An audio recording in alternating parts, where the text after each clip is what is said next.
Saat ini, BRICS adalah satu-satunya aliansi global yang paling berani dalam menantang dominasi Barat secara terang-terangan. Tidak ada aliansi lain, baik itu G20, ASEAN, Uni Afrika, dan bahkan negara-negara Arab sekalipun yang berani mengambil langkah konfrontatif seperti halnya BRICS. Ketika banyak organisasi internasional memilih untuk bersikap netral atau berhati-hati, BRICS berdiri tegak dengan misi yang sangat jelas, mendobrak ulang tatanan dunia dan menciptakan kekuatan global yang lebih adil dan seimbang. Kehebatan BRICS terletak pada keberaniannya dalam menantang supremasi dolar Amerika Serikat, sebuah mata uang yang selama ini menjadi pusat gravitasi ekonomi dunia. BRICS juga secara konsisten menggelar konferensi tingkat tinggi tahunan, menyatukan negara-negara dengan visi yang sama untuk membentuk masa depan yang lebih independen, mandiri, serta berdaulat. Dari hanya 5 negara yang dulu membentuk aliansi ini, BRICS telah berkembang menjadi blok yang dihuni oleh 9 negara anggota. Namun, yang lebih menggetarkan adalah gelombang minat yang menyeruak dari berbagai penjuru dunia, di mana sebanyak 49 negara telah menyatakan niatnya untuk merapat ke dalam lingkaran BRICS.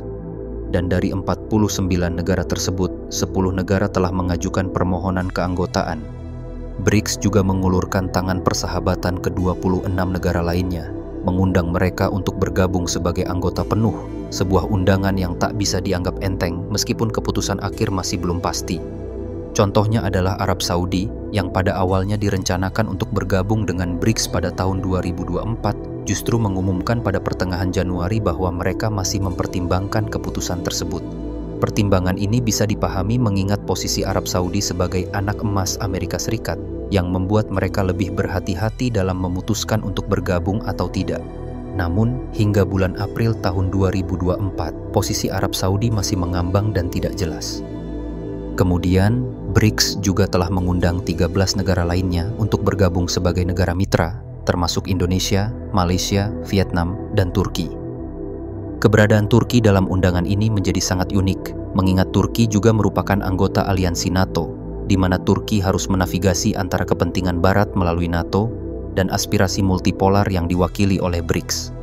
Sementara itu, kehadiran Indonesia sebagai negara mitra dalam aliansi BRICS membawa semangat baru bagi perjuangan kebebasan Palestina dan memperkuat tali solidaritas di antara negara-negara yang menolak tunduk pada hegemoni Barat, khususnya Amerika Serikat.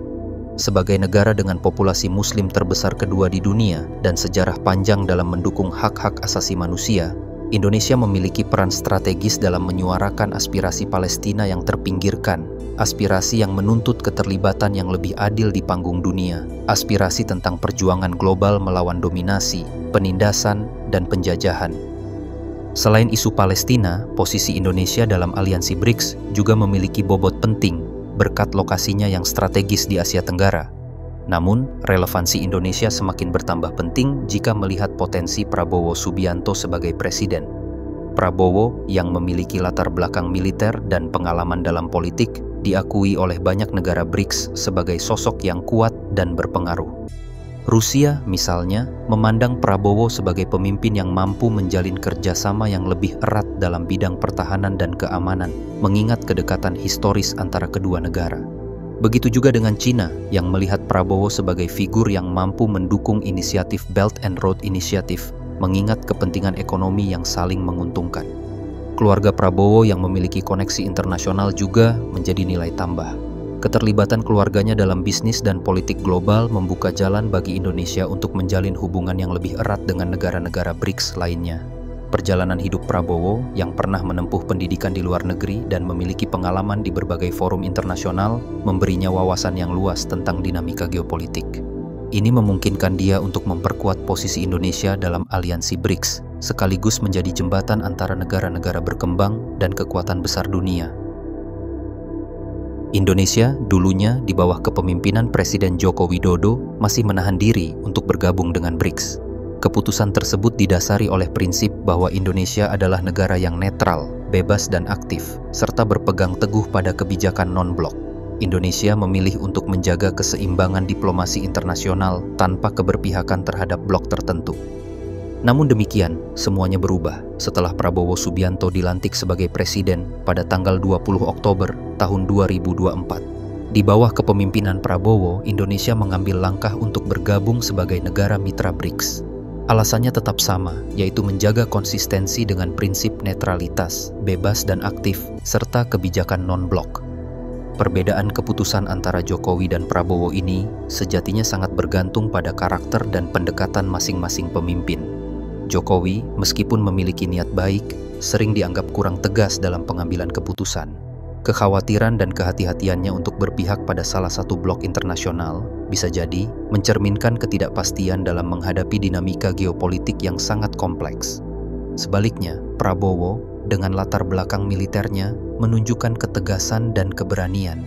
Ia tidak gentar untuk bergabung sebagai negara mitra BRICS, dan bahkan digadang-gadang bahwa Indonesia telah mengirimkan surat resmi kepada BRICS dengan niatan untuk berubah dari negara mitra menjadi negara anggota penuh.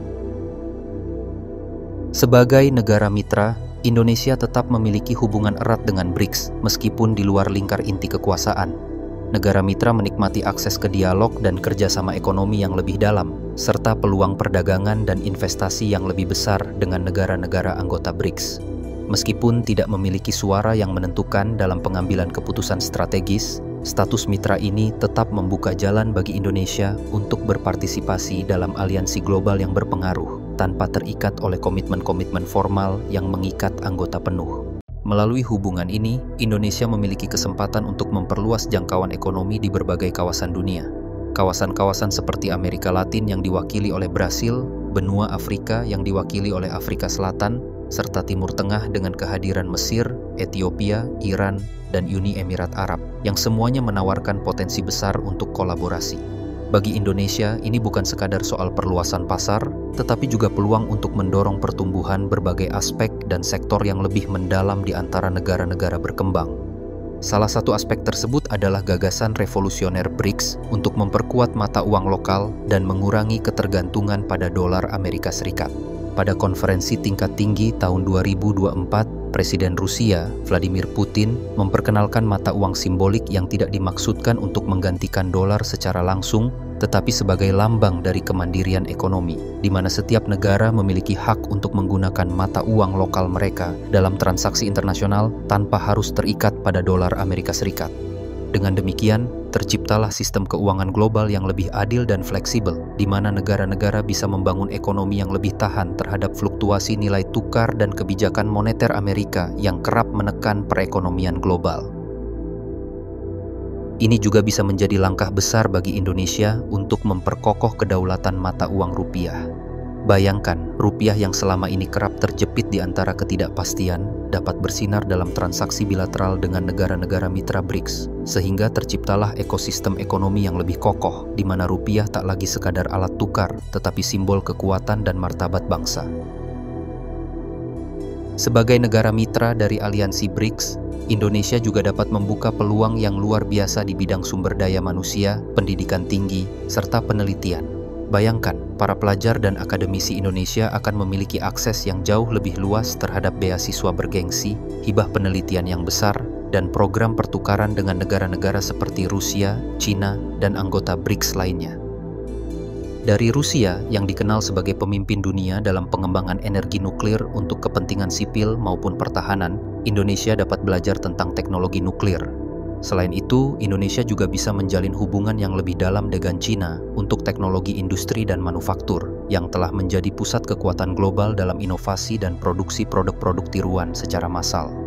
Kemitraan dengan India juga menawarkan peluang besar dalam pengembangan teknologi otomotif dan komputasi, sehingga memungkinkan Indonesia untuk mewujudkan impiannya menciptakan mobil nasional yang kompetitif di pasar dunia, serta mengembangkan teknologi ponsel dan laptop yang lebih independen.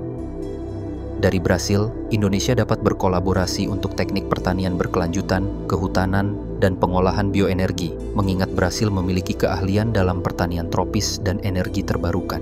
Dari Afrika Selatan, yang kaya akan sumber daya alam, Indonesia bisa bekerja sama dalam teknik pertambangan dan pengelolaan mineral secara bertanggung jawab. Selain itu, kemitraan dengan negara-negara baru di BRICS seperti Mesir, Ethiopia, Iran, dan Uni Emirat Arab menawarkan kesempatan bagi Indonesia untuk berkolaborasi dan timbal balik masalah teknologi air, pengembangan infrastruktur, dan teknologi agrikultur yang akan sangat relevan bagi ketahanan pangan dan energi di Indonesia. Tentu saja, semua impian besar ini akan semakin dekat menjadi kenyataan jika Indonesia tak hanya berperan sebagai negara mitra, tetapi sebagai anggota penuh BRICS. Bayangkan dampak luar biasa dari langkah berani ini dengan posisi yang sejajar bersama Rusia, China, India, Brasil, dan Afrika Selatan. Indonesia akan berdiri di antara raksasa ekonomi dan teknologi dunia, bukan sekadar sebagai pengamat, tetapi sebagai pengambil keputusan. Harapan besar tertuju pada Pak Prabowo, semoga setiap langkahnya dapat membawa bangsa ini menuju kemandirian yang sejati, keadilan yang hakiki, dan kemakmuran yang bisa dirasakan oleh seluruh rakyat. Sebuah momen bersejarah telah tiba, di mana arah kebijakan dan langkah strategis yang ia ambil akan menentukan posisi Indonesia di panggung dunia. Tak ada yang tahu pasti apa strategi Pak Prabowo. Tetapi, satu hal yang jelas, bahwa sebagai sosok yang dikenal tegas dan berpengalaman, ia bisa jadi memiliki caranya sendiri yang hebat untuk membawa Indonesia menuju era baru. Di balik setiap upaya dan perjuangannya, selalu ada doa-doa yang tak pernah putus dari seluruh penjuru negeri yang meminta satu hal, yaitu Indonesia yang maju, damai, dan bermartabat berkat keikhlasan dan ketulusan pemimpinnya.